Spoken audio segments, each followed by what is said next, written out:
अपने घर में ले गई।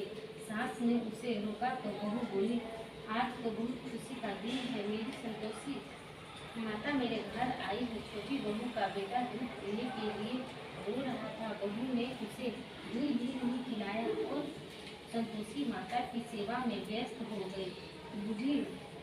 बूढ़ी सास क्रोध से बोली, बूढ़ी सास बहू को क्रोध से बुरा भला कहने लगी।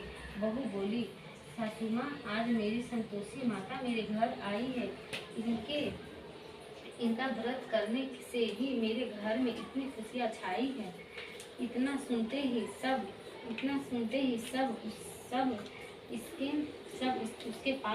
उसके उस बूढ़ी के पास दौड़ते हुए आए और उसके पांव छूकर क्षमा मांगते हुए बोले, माँ, हमें क्षमा कर दो।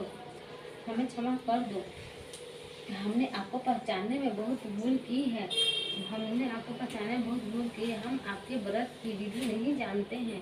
माता, अब हम भी आपका व्रत किया करेंगे। अगले लोगों की प्रार्थना सुनकर बुढ़िया का रूप धारण किए संतोषी माता प्रसन्न हुई और उन्होंने संतोषी माता के व्रत की विधि बताई।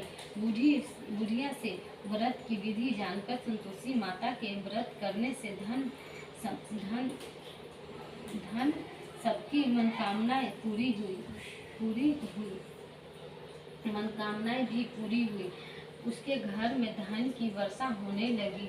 बुढ़िया के सभी बेटों का वैशाल्य खूब तेजी से चलने लगा। धन संपत्ति के भंडार भरने लगे।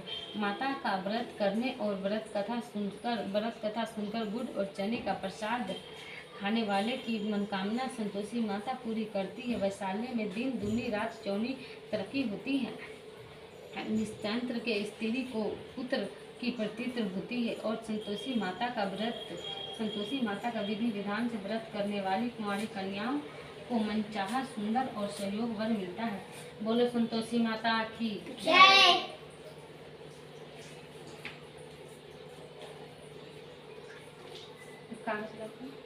मोबाइल में गाना बजाएगा है।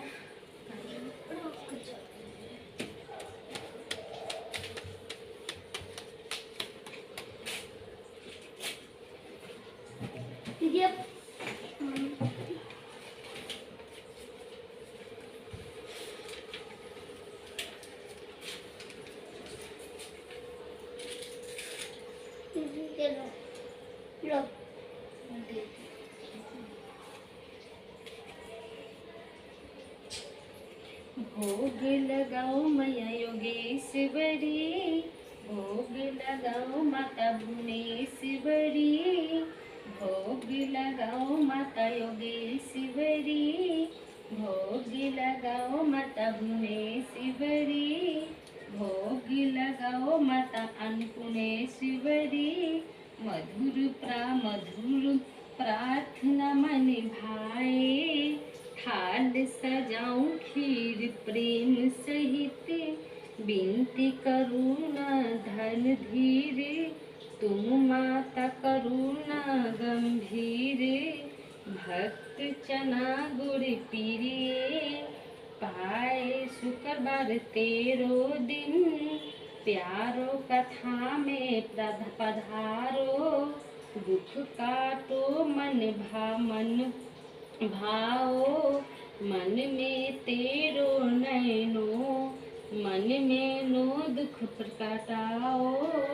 भोग लगाओ मैया भुवनेश्वरी, भोग लगाओ माता भुवनेश्वरी। पता लेके खत्म हो गया। खत्म हो गया।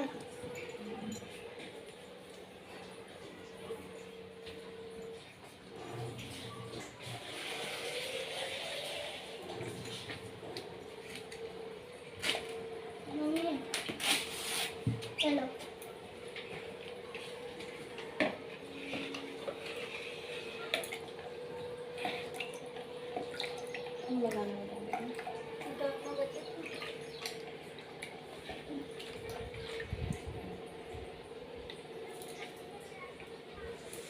कपड़ा ले लो।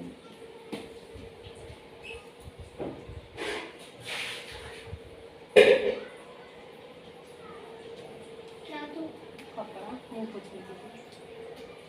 उसको कुछ नहीं माता रानी कौन सा भी दो मैं सूती है दोनों कोई सा